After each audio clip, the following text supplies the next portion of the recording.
My name is Renee Jewett. I'm the director over at the Rescue Mission Drop-In Center.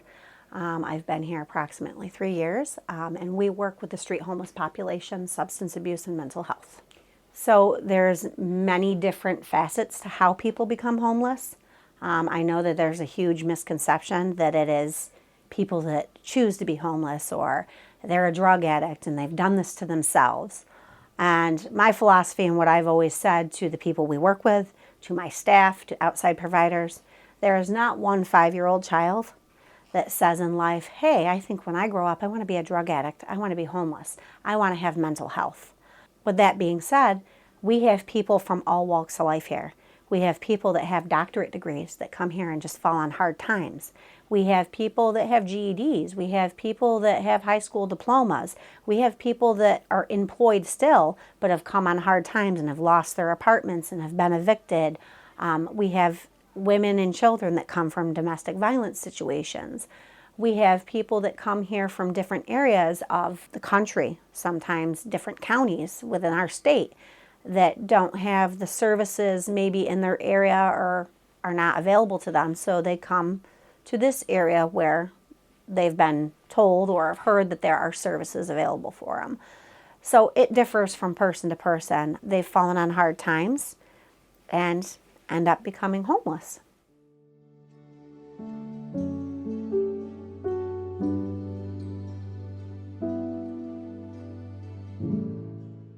My name is Kenneth and I'm 35 years old. I went to McPike Rehab. From there I went to Insight House. I stayed out here. I went to Rutger House instead of going back to St. Johnsville where I'm originally from. I've never been homeless. And so I started shooting dope again when I was at Rutger House. And I, by my own choice, left Rutger House. You know, I ended up homeless. It was go back to St. Johnsville or be here. So I went to the mission. I ended up out of sanction, all that stuff. Came here to the drop-in. Thank God. And I do what I can. I volunteer here all the time. I you know what I mean? I listen, I follow rules, all that good stuff, whatever. I'm not a golden child, you know, I messed up here and everything.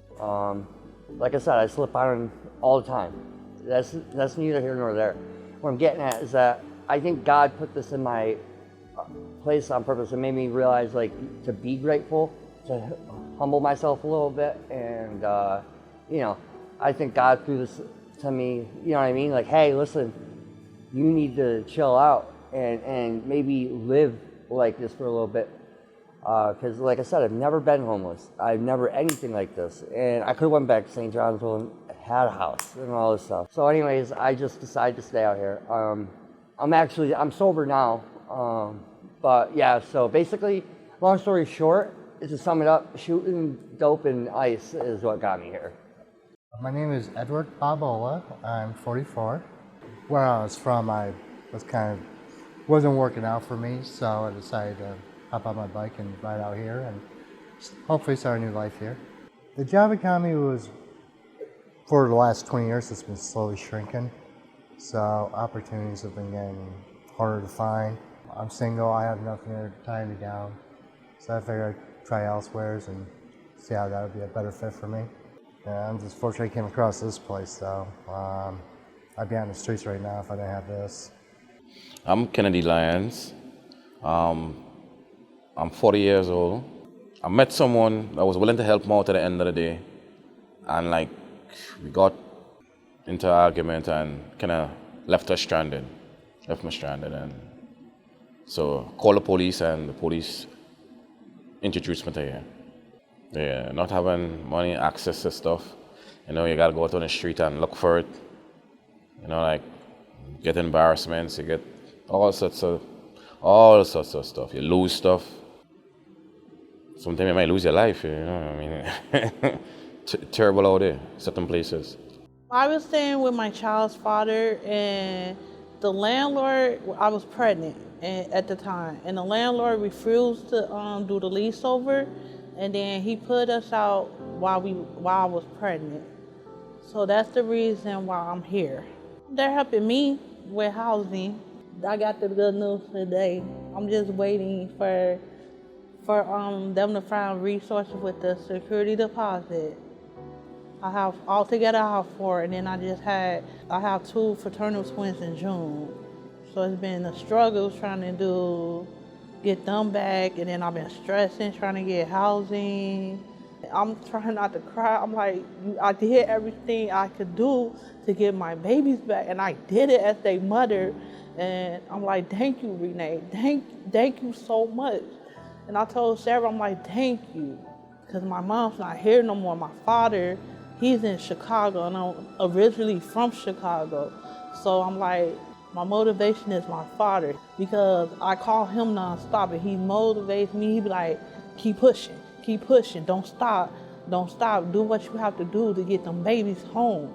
And I'm like, Dad, I wanted to give up. I'm like, I can't do this no more. I'm like, I can't do this, and I wanted to kill myself. And if it wasn't for Renee, Tammy, Gina, and Sarah telling me, they were like, don't do it. Think about them babies. And I'm like, y'all right, think about them babies. And the drop-in center, like any struggles you're going through, like with homelessness, they will help. Don't ever feel like they won't help, because they try to help in many ways, but continue, I'm saying this to other moms, continue doing what you have to do to get your babies back. Prove people wrong.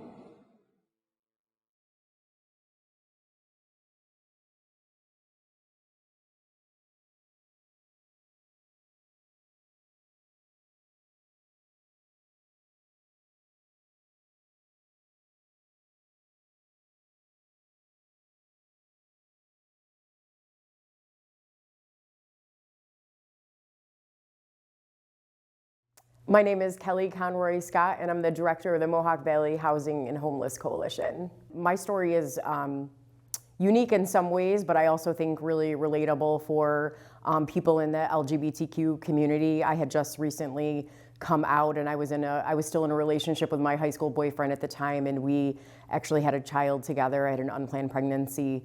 And I was really struggling with coming out. I grew up in a small town, and I didn't really see anybody relatable to me, and my family was quite conservative, and I was really fearful to tell them. So while I was in the process of trying to resolve that, and I was seeing a counselor, and she was kind of helping me develop a plan to do that. And I was also in process of breaking up with my boyfriend, and I got pregnant on my 21st birthday. I was dealing with trying to come out to my parents and tell them that I had an unplanned pregnancy at the same time, and it really didn't go well. And it was a really difficult breakup, and I couldn't really afford to live independently and take care of my child. And my father had helped me get my own apartment, and right before I moved into the apartment, I had lost my job for excessive absences because we had lost childcare, and I stayed out of work for 3 days, and I lost my employment. So I moved into this apartment, unemployed, trying to navigate life as a 22-year-old with a child, and I wasn't able to pay the rent. I got behind in the rent. I got evicted. I lost all of my belongings in that eviction, and at the time, the landlord, he kept my things, and I tried to get some legal assistance to figure out what my options were, and I learned that he didn't have a right to keep my stuff, but I didn't really have support that I needed at that time to help me advocate for myself to get my stuff back. So when I called him and I said, you need to give me my things back, that's the law in New York State, and he said, I'll give you your stuff back when you pay me my rent. So I lost everything, and I ended up sleeping in my car until my car was repossessed, and at that point I was out on the street until I entered a transitional housing program. Getting rid of people who are visibly homeless or moving them out of an encampment or forcing them to go someplace else is not a solution, and I think that's the biggest thing that I want people to understand is that that if they're seeing a rise in visible homelessness, that forcing people to leave that encampment is not going to get them housing, and that really the solution to end homelessness is housing, not punishing people for experiencing homelessness. And I would really hope that, I would really encourage people to find the facts and not reinforce those false narratives that are out there, because they're harmful to the people that we serve. People that we serve that are visibly street homeless are subjected to violence from, and we're talking from community members, from people that are housed. They're often victims of crimes and really vulnerable because they're out there invisible. And I would just like people to, treat our unhoused neighbors with humanity.